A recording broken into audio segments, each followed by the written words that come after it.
Hey, what's going on, guys? Welcome back to another 2K stream. And it's a late night 2K stream because there is supposed to be a historic snowstorm coming to my area in the next 24 hours. So I'm doing a stream now just before the snowstorm hits and everything, in case we lose power or, God forbid, anything worse happens. So, doing a late night stream right now just because, like I just said, wanted to do it before the snowstorm hits and everything, whatever that may mean and everything.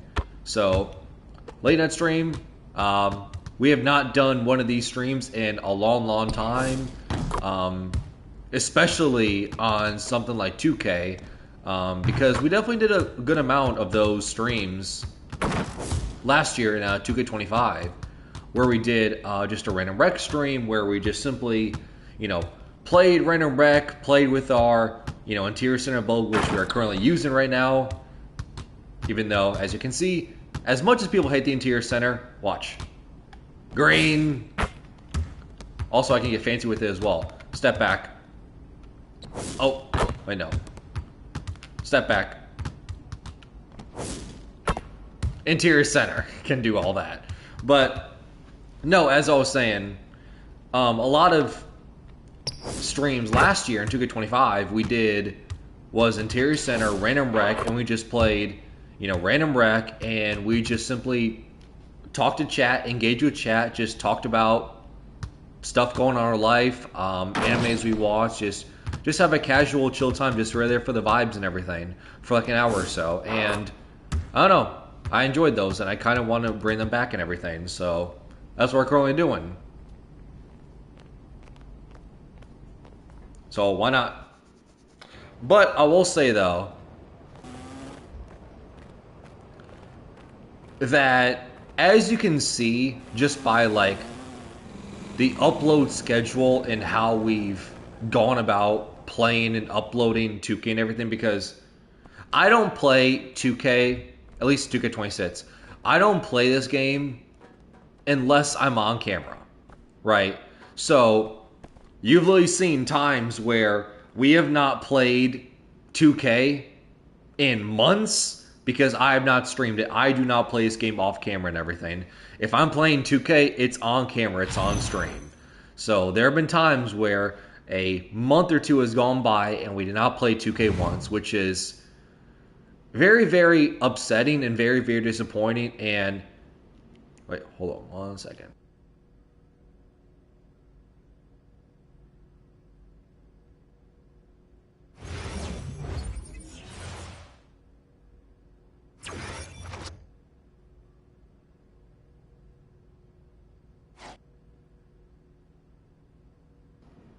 Alright, sorry about that pause. I was joining a party chat because I did not want to be in game chat. So then, people in game chat can't hear me. I also am not going to hear people in game chat. So, there we go. I should have done that before I started streaming everything, but as you know, it's been a long time since we've done one of these streams. So, I just forgot. So, I'm glad that I realized it now as opposed to middle of the game. Oh, I am in game chat now. Everyone's calling me, a toxic N-word or something like that, because that's how the 2K community is in a nutshell. But, no, as I was saying earlier, that I don't play 2K unless it's on camera, unless it's on stream and everything. So, the fact of the matter is, I have literally gone weeks to months on end not touching 2K at all. Which is very disappointing, because me not touching 2K in like October, November is very disappointing, because that's not even the dead cycle. That's not even the dead zone of 2K releases. Because as an annual release, 2K, has a ton of hype, a ton of anticipation, a ton of excitement. Myself included, your dopamine rush is going through the roof and everything in the months of July, August, September, especially because you are a month away from the new 2K release. So you're getting all this news and everything, especially about the builder and everything. and the new gameplay improvements that we're also promised about. Then you get to August and you're like, okay, we're like a week or two away from the release and everything. And you get to September and you're like, oh my God, you know, we are 48 hours from 2K releasing. We're 24 hours from 2K releasing. We're 12 hours away from 2K releasing. And your dopamine is through the roof that it can kill an elephant. Not a baby elephant, an adult elephant. Right? But having the adrenaline die and already be in the lull dead zone of 2K and everything where you just don't play it, you don't care, in November is disappointing. Because normally, you know, after the hype happens with the game releasing in September and everything, you still have some hype, you're still playing the game a lot in October, in November, December.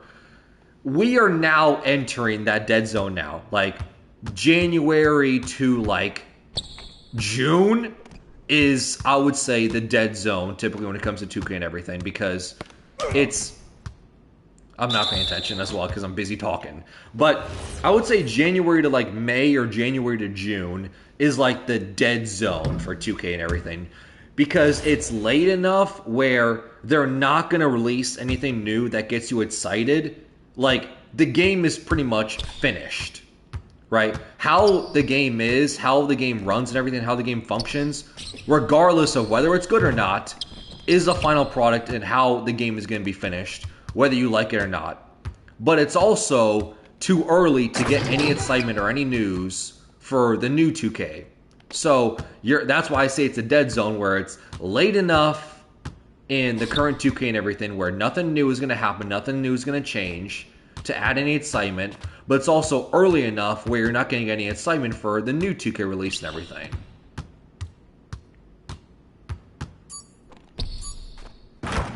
Okay. I was worried about a 3-second call. So, me having the dead zone where I'm bored, I don't care about 2K and everything, having me hit it that early, a month or two into the new 2K release, is not a good sign, because if I was already in the dead zone, well, what am I going to feel now that I'm actually now in the dead zone of January to June? If I was in the dead zone before. And that's what's worrisome about it. I'm pretty sure I said this on stream. No, I definitely have. But it's also hard to keep track because there's so many things, so many conversations I have of me rambling that I say off camera. Then I'm like, wait, I can remember saying it off camera. I can remember rambling, but I'm like, wait, I don't remember if I said it on camera. But this, without a doubt, if you look at the PlayStation hours I've invested in 2K games, this is the least amount of hours I put into 2K game. And it's not even close. I think it said I had like 150, 160 hours on this game and everything. Now, mind you, for context, we average around 300 to 500 hours a 2K release. And remember, most of those hours is in the August, September, October, November, December months. The months where you actually still have some anticipation, some excitement. You're still locked into the new 2K release and everything. You're still excited because, hey, we're playing a new 2K and everything. But then the dead months is when you stop playing the game and everything. So having half our average playtime right as we're hitting the dead zone, it's bad. And I don't know how else to slice it. And that's why I've pondered the question about retirement of, well, how much longer am I going to be around in the series and everything? Because if this is the least amount of hours I've put into a 2K game and everything, when is it going to end? When am I going to retire? Because all things must come to an end and everything. And it's a realistic thought that's like, well, this is the least amount of hours, this is the least amount of time I put into a 2K game and everything. Should I consider retirement? Right? Because I played 2K games for over a decade. I've been around the series since 2K11, so that is over 15 years of my life worth that I've invested my time and money into this series, thousands and thousands of dollars.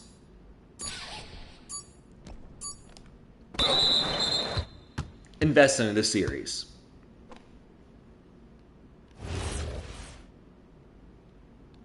And that is why we're not in game chat.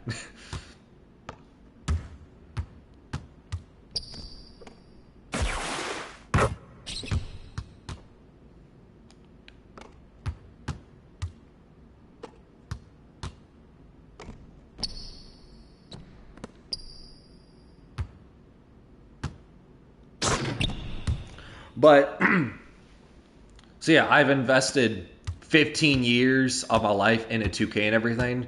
So it makes you question, is it time to hang it up and everything? Is it time to retire and everything?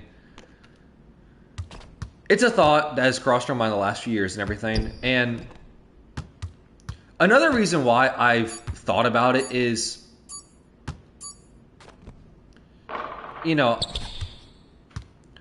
I know it's very popular to say that, 2K games are not popular, they're not fun anymore, which is true. But the issue with that, though, is the people who say that, they say, oh, 2K games aren't fun, aren't popular anymore, which is true. No one's going to disagree with that. I'm not disagreeing with that either.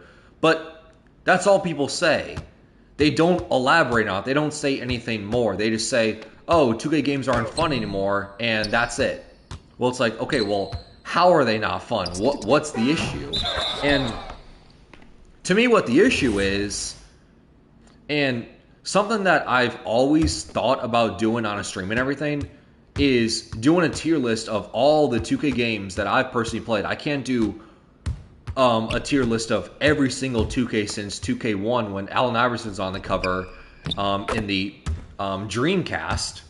Obviously, I can't do that because those games I did not play at all, so I can't rank them. I can't rank what I thought NBA 2K1 on the Sega Dreamcast was like and compare it to NBA 2K24.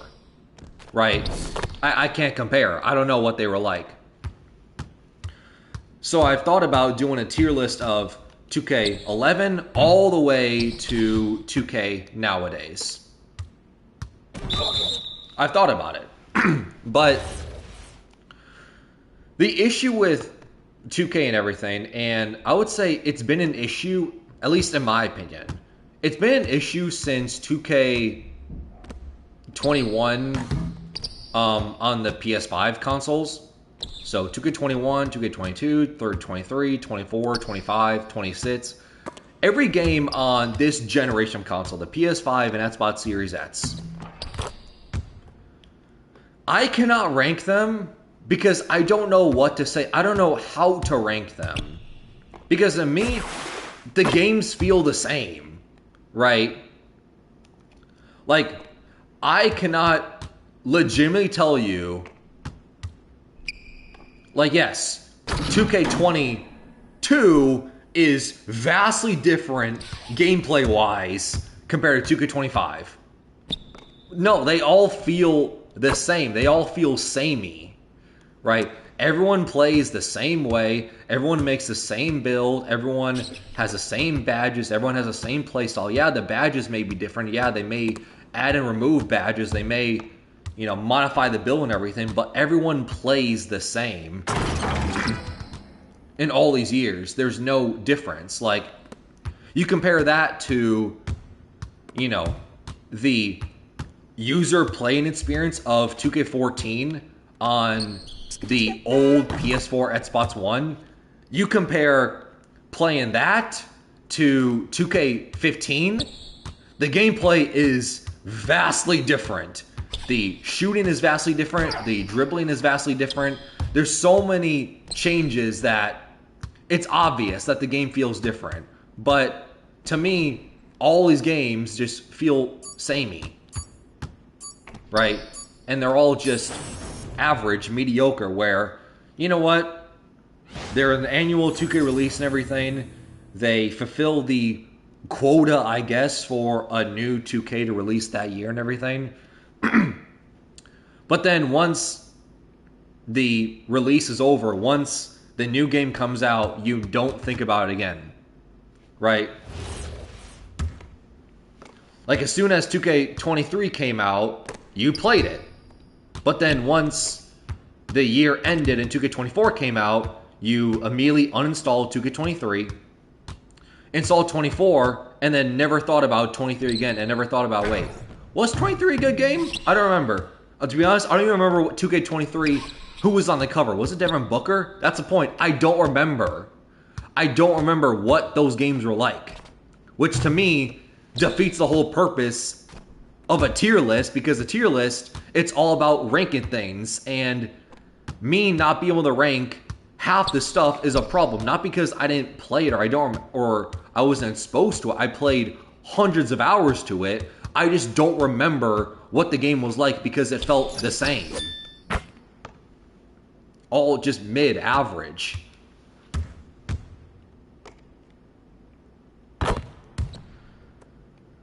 Like, there hasn't been a 2K release that really pushes the boundary and you're like, okay, 2K cooked here. 2K did a lot of unique stuff and everything. This is where 2K stands out.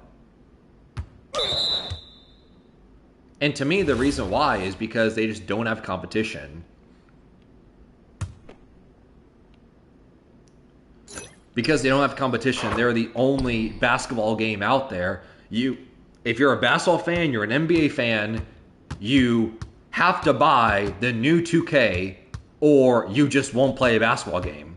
So they don't need to try as hard or at all, because they can literally make anything and people will buy it because, well, I'm a basketball fan, I'm an NBA fan, and if I want to play an NBA basketball game, I have to buy 2K. Right? I have to.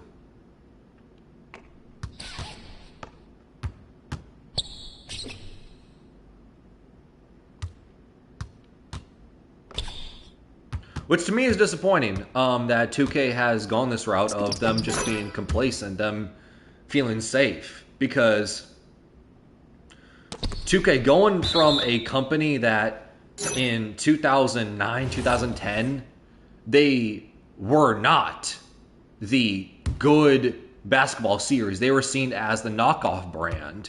And in 2009, 2010, they were so bad as the knockoff brand where they were close to filing for bankruptcy, right?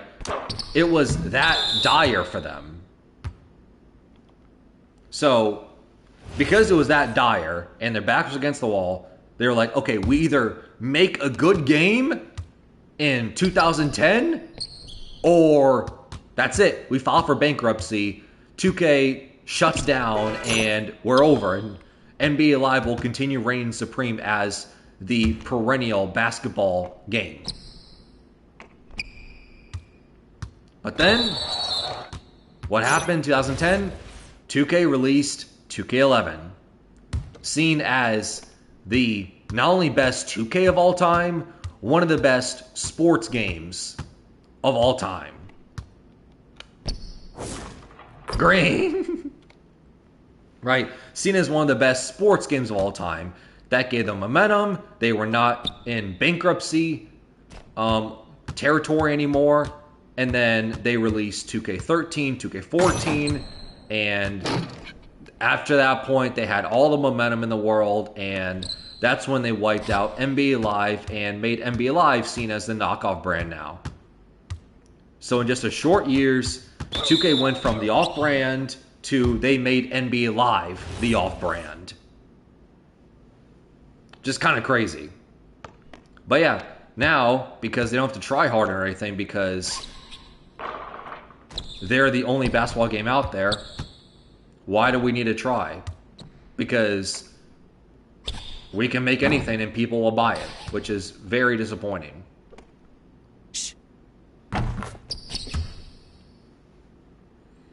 And yes, I will say, have I been paying attention to the game and everything as far as us losing my stats, my teammate grade, and everything like that? No, because I just been busy talking about the history of 2K and everything. Because, I mean, isn't that the point of streaming? Is to talk, right?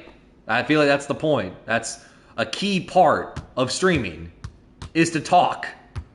And I feel like I'm doing that. So no, I've not been paying attention, which is probably a good thing.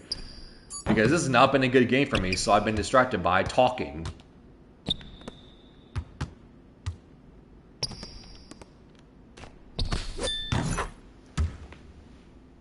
Well, it's all good though.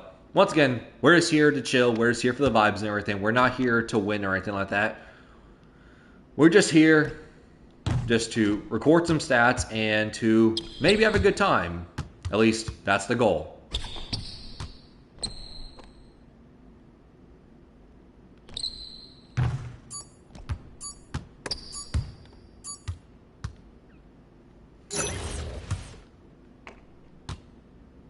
I'll be honest, I don't even know who was on our team anymore.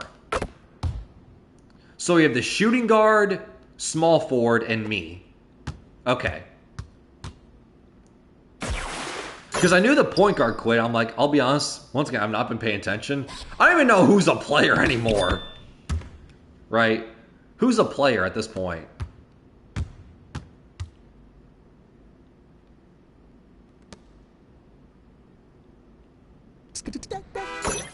And now they're just doing against the AI. That's annoying.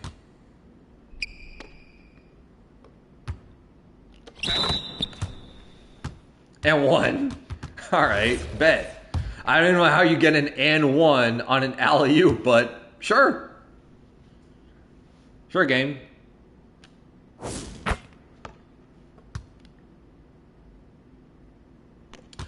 I have... Okay. We could lead the team in points this game, which I would say is going to be a moral victory.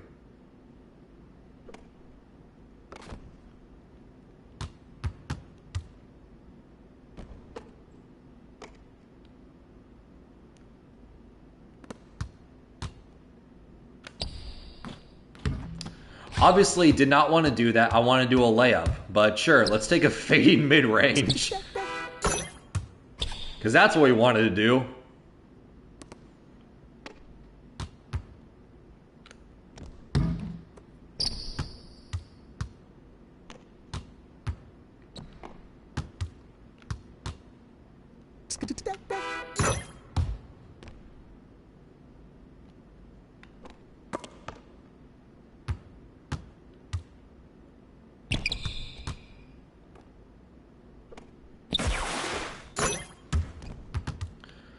Can this game get over with, please?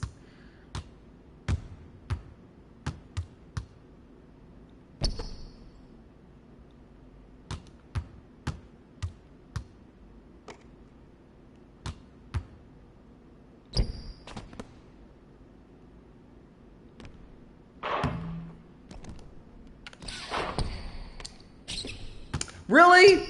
I literally had the whole green meter, and I missed it? How? Alright. Well, hey, at least we got a double-double. So, once again, moral victory. I'm taking myself. I have a double-double. I was the best player on the court. Okay. Well, we tried.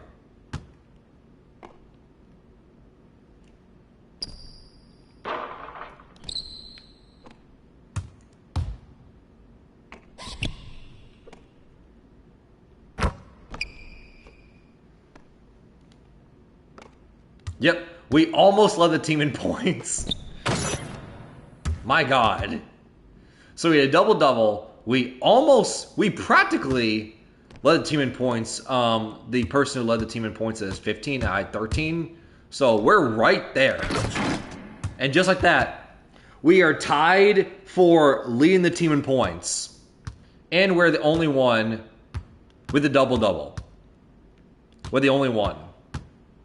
So, you could say his loss is not on me, which it ain't.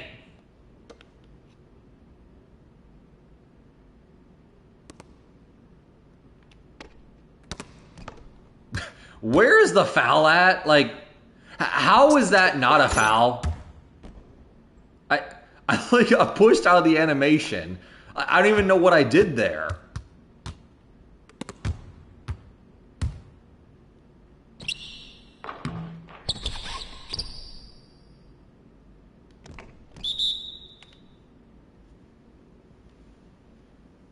I feel like that was a good timeout because he was passing the core and everything. I felt like he was going to go out of bounds. So I feel like that was a smart play. You'll hate it, even though it doesn't make any sense because there's only a minute to go in the game and everything, and not like we're going to come back.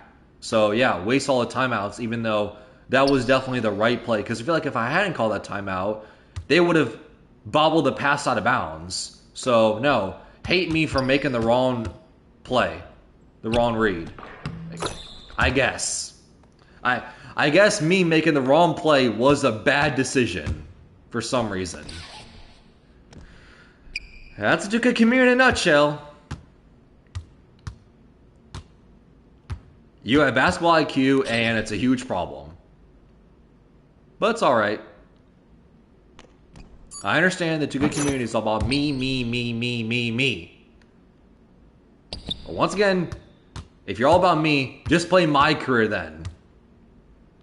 If you're just going to the rec just to put up points and everything with a me mentality, just go to my career, right? And just like that, I led the team in points. I led the team in points. I had a double-double. But we lost. But you tell me who the loss was on. The person who led the team in points had a double-double. Yeah, no, that totally, the loss is on me, absolutely. Yep. That makes sense. It's not the power forward who are power forward at 9 points and they had 26 on, what is that, 80% shooting? No, it's not that. No, it was my fault. For some reason. Alright.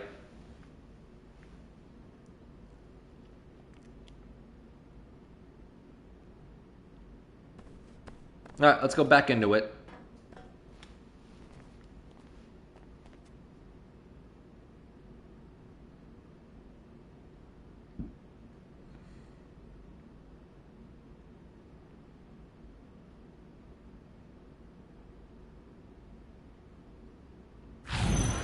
Alright. So, that's a history lesson for 2K and everything. So, now what else to talk about?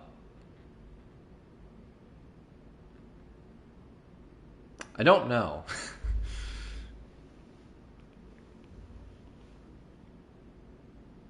I have to think of something.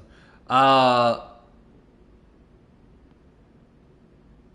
know this is also another opportunity to talk about shows and everything.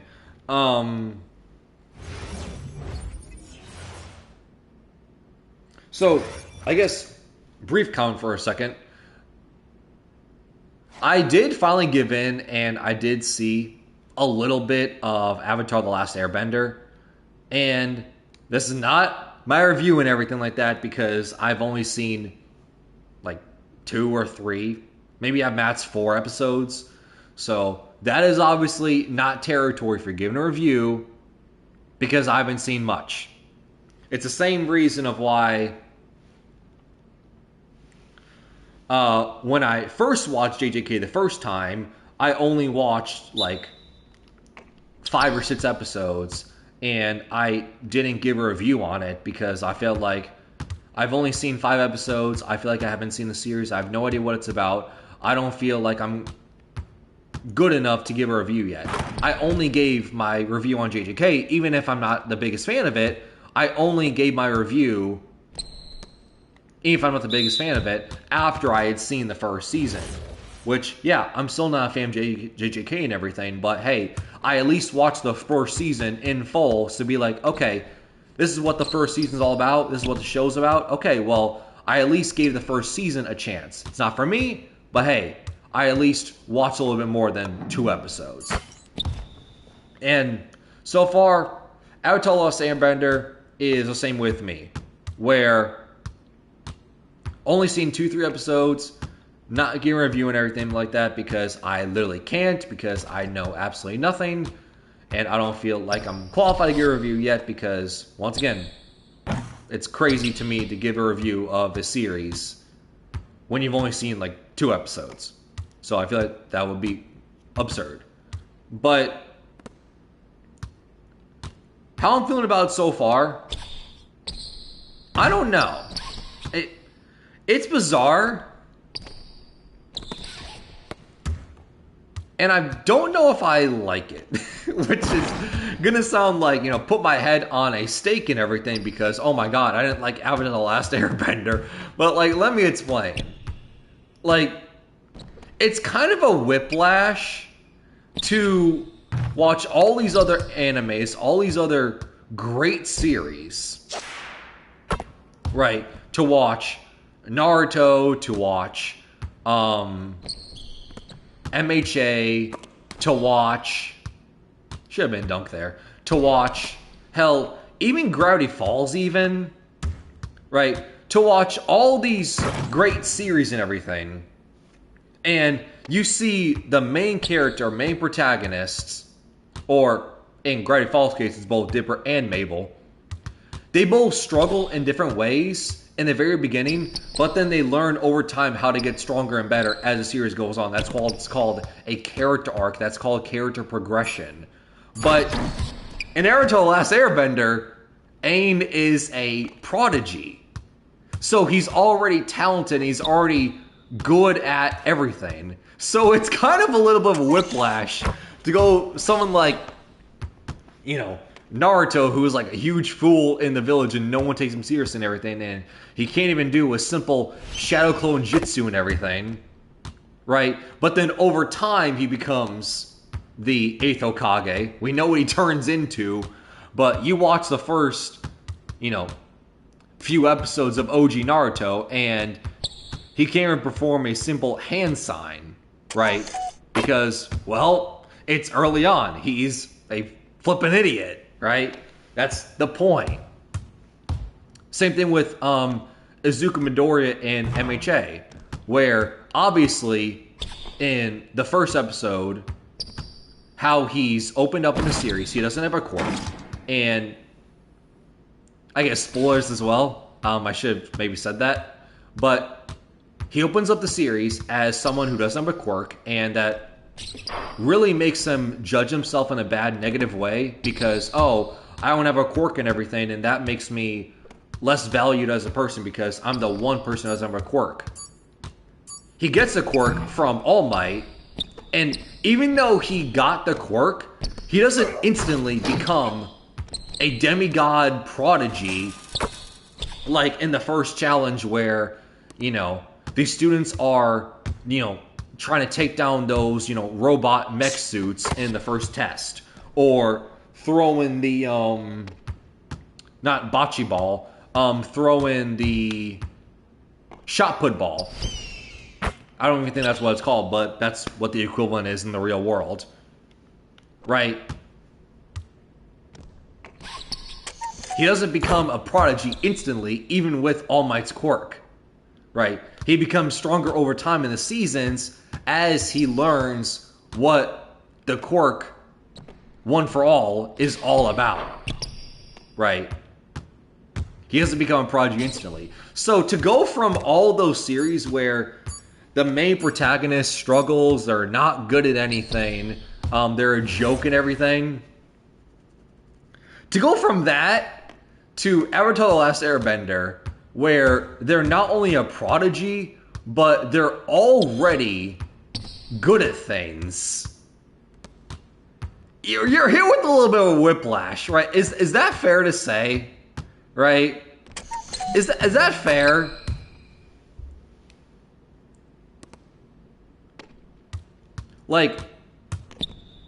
The series, how Aang is introduced is there's a huge storm in the ocean, and he forms some ice igloo orb around him and his yak, I think it's Appa, for protection. And he just does it like masterfully without even thinking. He just does it. So it's like, okay. It kind of takes me out a little bit. But I'm not writing off on everything because I understand how the series is beloved and everything. So I'm still going to give it a chance. I'm still going to watch and everything. But I'm just saying, it was a little bit of a whiplash. It was a little bit bizarre to go from a series where they are just good at things when I'm just so used to seeing the opposite.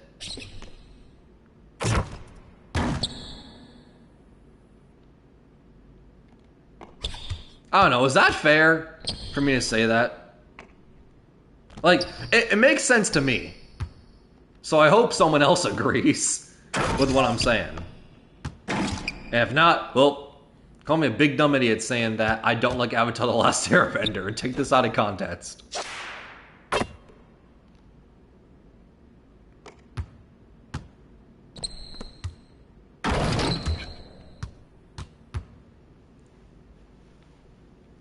Because my whole thing about a character being unnaturally good at things, and once again, I don't know.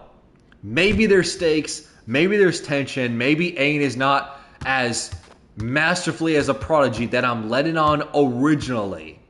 Which, I'm sure that's probably the case. But I'm just saying, opening first impression thoughts for like the first few episodes, that's my interpretation with things. And the biggest issue is when someone is unnaturally just good at everything, they're just great at everything, you don't have stakes, you don't have tension, because what's the point of being invested in conflict if they are just good at everything? There's no tension, there's no stakes then, right? It's the same thing of why I was not a fan of Rey in the Disney Star Wars sequel. Not because they're, oh, I'm a straight white male and I hate Star Wars female characters for some reason, because that's a thing that people want to bring up. That's like, oh, you as a man, if you hate Rey, you hate female characters and you hate women. It's like, no. Because my counterpoint is Star Wars has plenty of strong, good female characters. There's Leia, there's Ahsoka Tano, there's Padme. Like, people just casually forget those. But no, you say that you don't like Rey. I guess you hate female characters, which is so bizarre to me. But no, like, and also, speaking of Star Wars, and kind of connected to this, speaking of that, not only did Star Wars just release earlier today, well, I guess yesterday as I'm streaming this, depends on when you're watching this on the YouTube archive channel. If so, hi, wherever you are, and when. But Disney just released a new animated series that has like the same animation of the Star Wars Clone Wars series, but it's tied to Darth Maul, which is cool. I may give it a chance. I may watch it. Me personally, I'm not a fan of the Clone Wars animation. I prefer live action over animation. That's just me. But Darth Maul has always been one of my favorite characters. I would say they were my favorite character as a kid, even more than Darth Vader. I would say Darth Maul has always been a bigger favorite character of mine than Darth Vader, which is crazy. But anyway, and also, not only that, but it has been announced that Kathleen Kennedy is stepping down from being the head of Lucasfilm, so now it is Dave Filoni, the person who made the Clone Wars, made The Mandalorian, and all these other shows. They are now the head of Lucasfilm. Anyway, back to the point of Aang and Rey and everything. But The reason why I did not like Rey and everything is because when someone is just naturally good at everything, they don't struggle. There's no stakes. There's no tension, right? And there's no reason to get invested if they don't struggle. There's no tension. There's no stakes. Because if they don't struggle, then there's no reason to get invested because you know as a viewer, hey, there's no reason to get invested. There's no tension. There's no struggle. There's no stakes because you know in the back of your mind, there's no reason to get invested because they're going to walk away alive and they're going to win in the end. So what's the point of getting invested? It's the same reason why them not having a plan of what to do with the sequel trilogy became so obvious. Because what's the point of, you know, watching these duels of... Oh. Wasn't paying attention.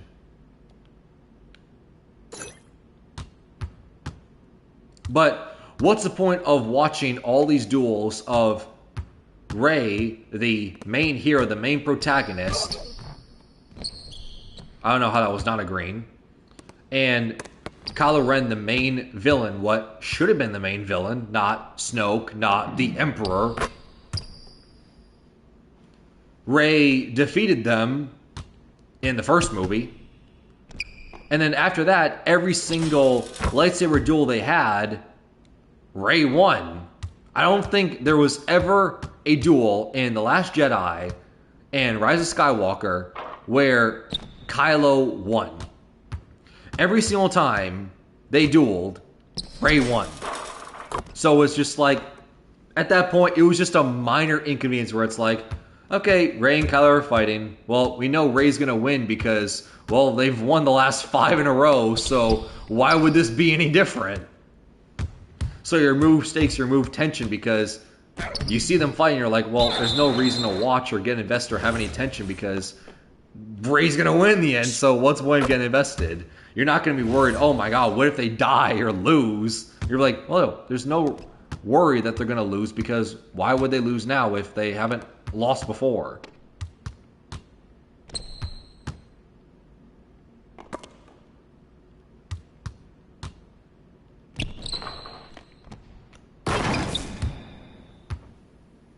Right? Once again, does that all make sense?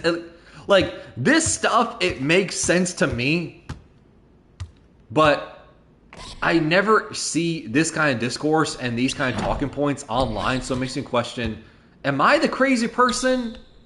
Because it makes sense to me that in a hero's journey, if you don't have tension stakes, there's nothing to get invested in. What are you watching for then? You need stakes, you need tension, you need conflict, you need something to get invested in, because otherwise, what are you there for? Like, Infinity War is great, not because it has, 60 different MCU characters. Infinity War was great because there was tension, there were stakes. You're wondering who's gonna die in the end. Will Thanos get all these stones and everything, and you see him go one by one, get the stones. You're like, damn, is he gonna get all of them and everything? Who's gonna die in the end? Right? There was tension, there was stakes. In Across the Spider-Verse, there was tension, there was stakes because, is Miles' dad, Jeff Harris, gonna die because that was the premeditated vision where, as a Spider-Man, a father figure / cop is supposed to die. It's part of being Spider-Man and everything. Just like with great power comes great responsibility. That's something that has to happen. So, is he going to die and everything? Or not? There's tension, there's stakes. At least, that's how I felt when I was watching the movie. But when you're watching the Disney sequel trilogy, there's no tension, there's no stakes. It felt like every single time Rey was dealing with either the First Order troopers or Kylo, it felt like just a minor inconvenience where it's like, we're in the middle of this average walk in the park in the day, dealing with first order stormtroopers or Kylo, just a normal day in the park. Nothing too crazy.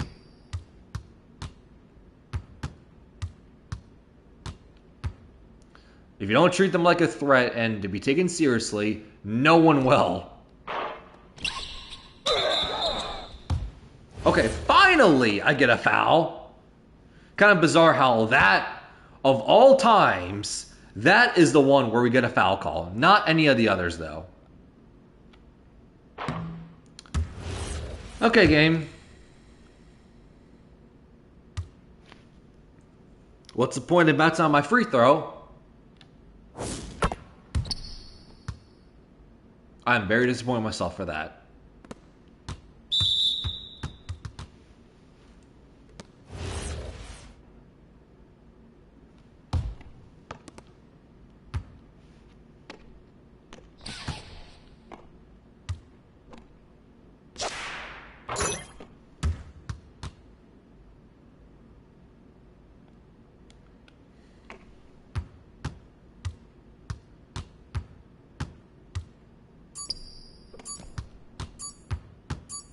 Come on, shoot it. Okay.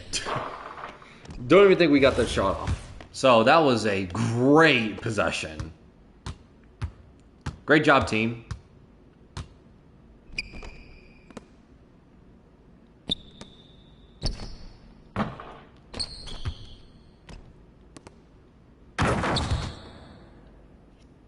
All right, I would love to win a game. That would be nice.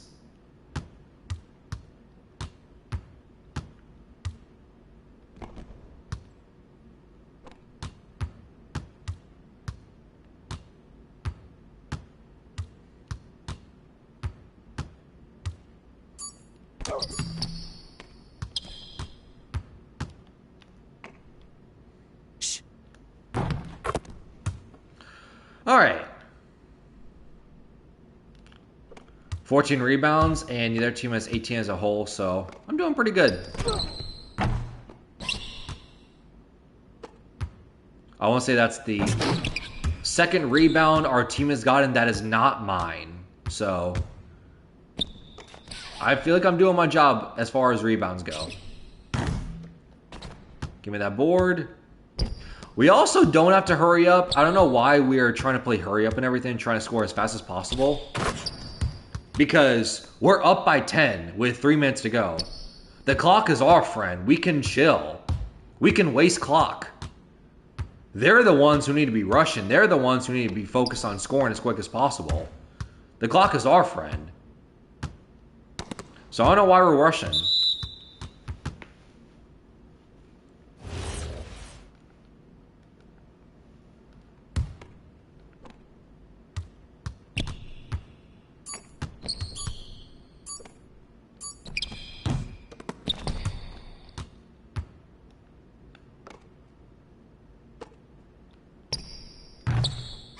Ah, come on.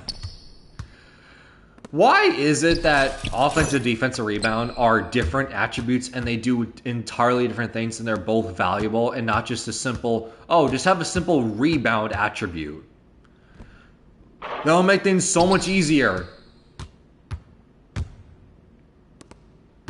Just like have a simple shooting attribute, because most people who are good from 3 are also an elite mid-range shooter.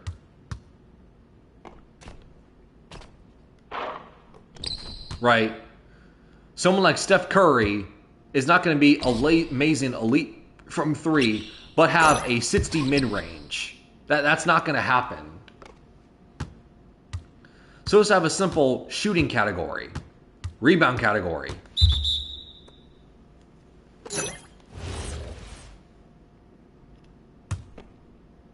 There, that's part of my wish list for 2K27.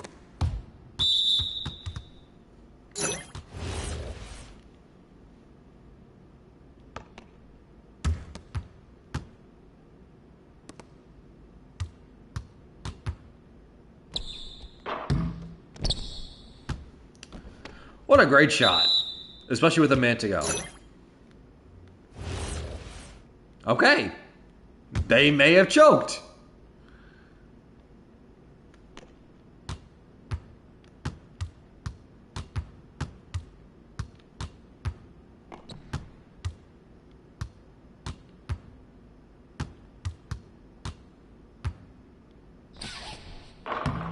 Ah, come on. Once again, I wish offensive, defensive rebound was just one category. Shoot it, you're wide open. Well, I thought you were. But then again, you didn't need to shoot it immediately because, once again, we have the lead. The clock is our friend. I'm just going to waste clock. I'm just going to waste clock. Right? I'm going to waste clock. We are up by 4. The clock is our friend. Right? I'm just going to waste clock. And this time, I will hit both free throws.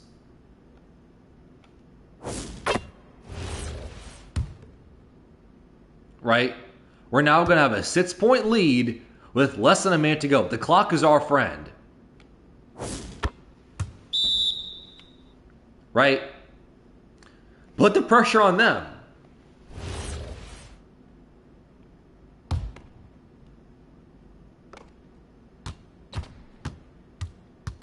Clock is ticking. They're down by 6. They missed it. Give me the rebound. All right, waste clock. I'm going to waste clock. Okay. That's fine, team. What? Wait, I feel like wasting clock is the right thing to do because we're up by 6. We want to waste clock and put the pressure on them. I feel like that's the right thing to do, but I guess let's be selfish because it's a problem that you're not scoring as many points that will massage your ego. I guess. I mean, I feel like wasting the clock is the right winning move, but sure. That's fine.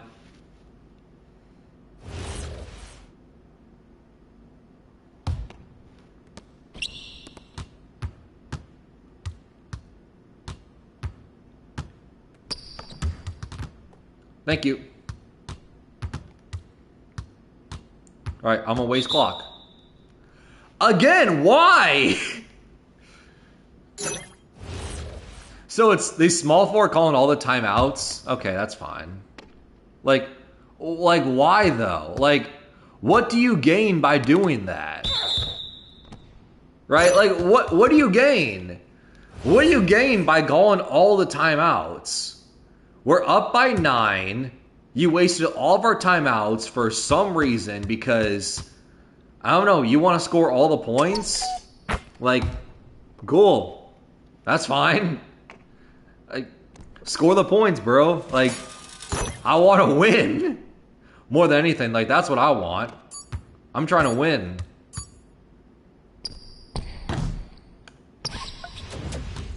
So it's fine.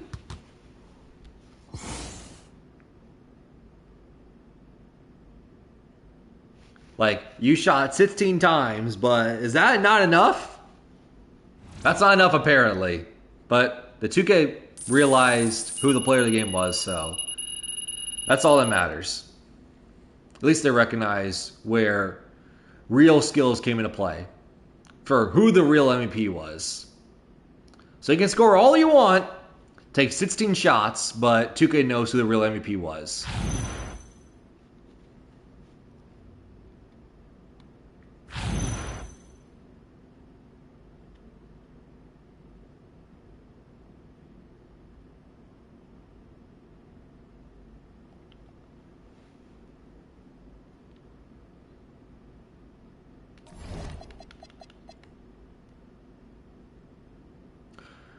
We are, what's that? Just about 11K from tier 1 badge. And then we're nearly at level 30, which is the cap breaker.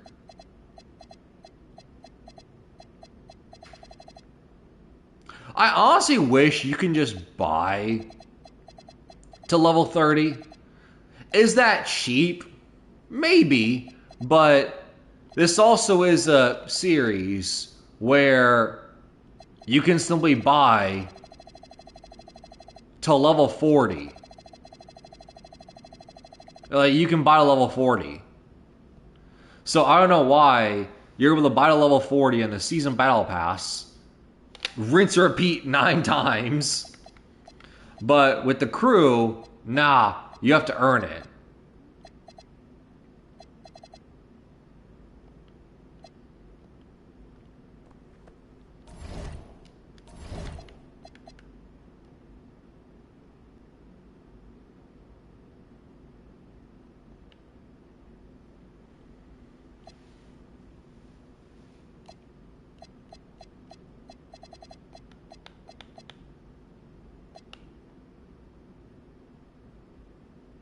Seven percent of Star 2 is crazy.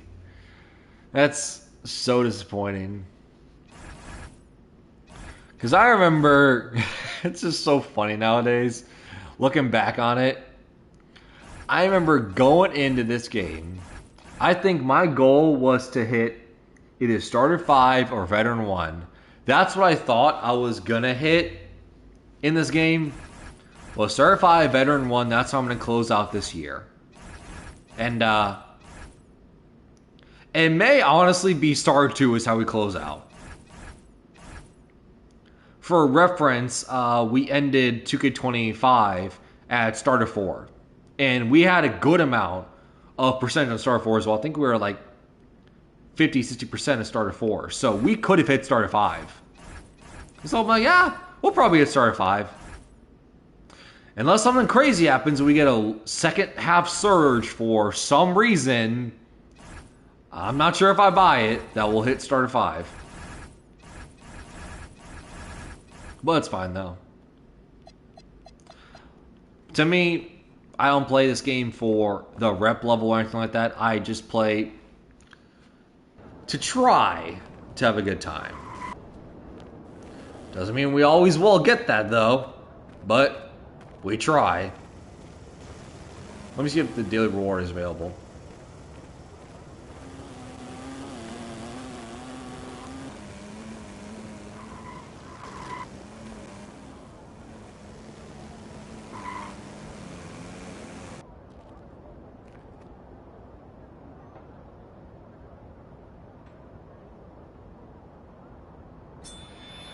$1,000 VC.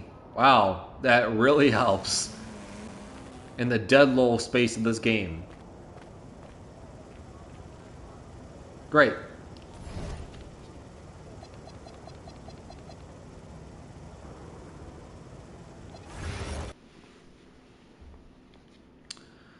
Do I try to make a build? But then again, it's like, well, what do I make? Interior center, day 1 build, Larry Bird, and the Joel Embiid / Chris Bosh build. It's like, what do I make?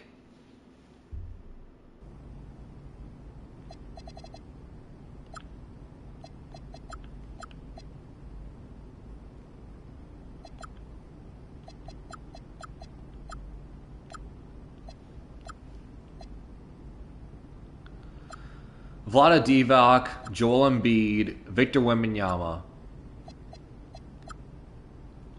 Rebounding.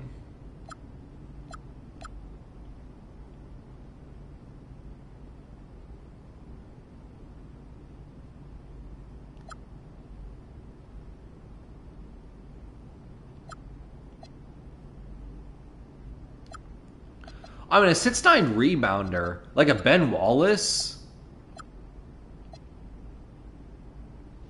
But then again, that's only an 80 three-pointer.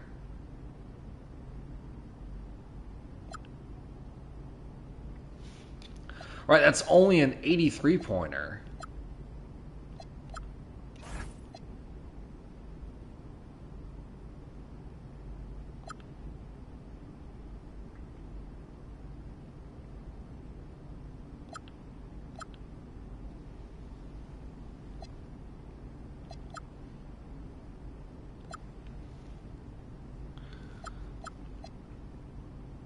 Because I know I did enjoy my Ben Wallace build from 2K25, who was an undersized center because they had Legend High-Flying Iron. They literally flew out the gym, so that was fun.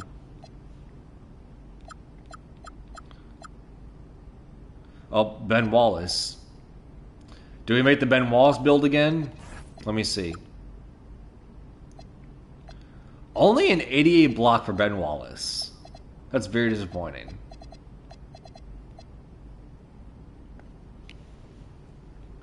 So 6'11" is a sweet spot a lot of the time I see.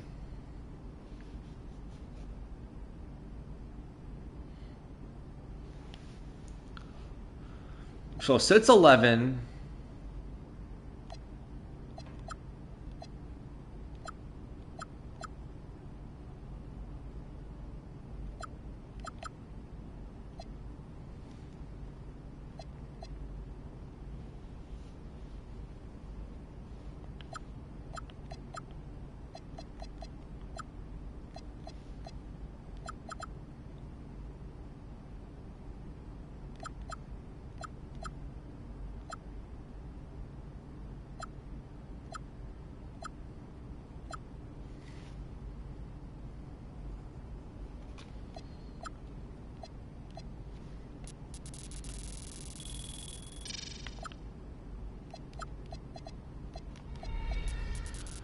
What do you need for the block and everything? 93 block, 77 interior,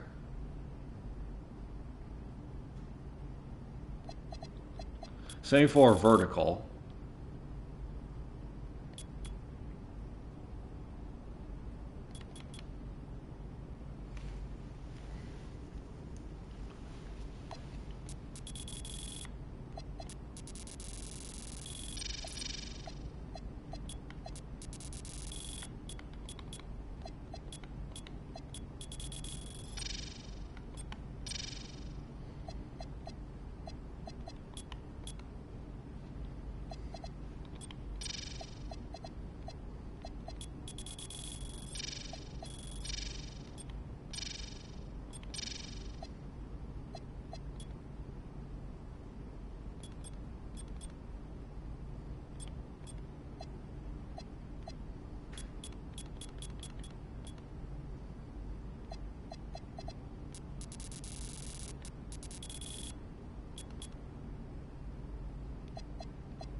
Just messing around with the build a little bit. Let's see what we get.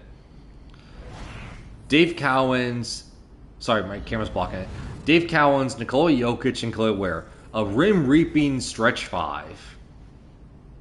Post game's non-existent. Honestly, who plays in the post in 2K? I feel like if you play the post, you are an anomaly in 2K. And honestly, you should be protected at all costs. Because you play differently. Doesn't grab many offensive rebounds. That's fine. Legend Rebirth. Okay. I don't need yes. I want to see something. I need you to be honest. We go to Legend Rebirth. Actually, I want to see what the cap breakers look like. For a little bit. But hey.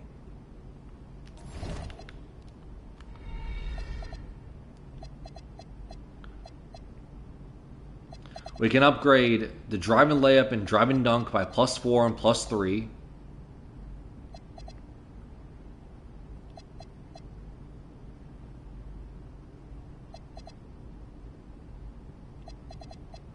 And that's it. That's the most we got.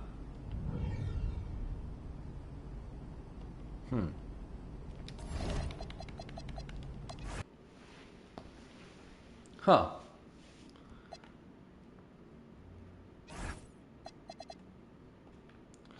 Let me delete the right one. There we go.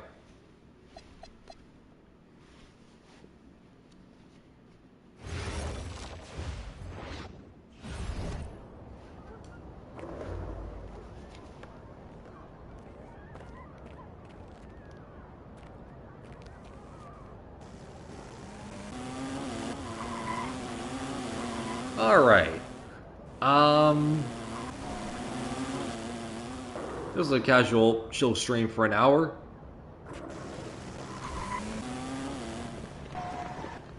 And do we call here?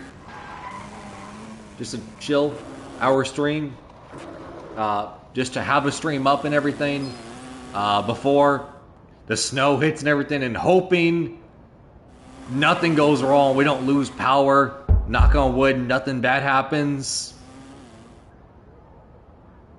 And assuming nothing bad happens, I'll be back for future streams. And if I'm not, well, you can trust that something went wrong.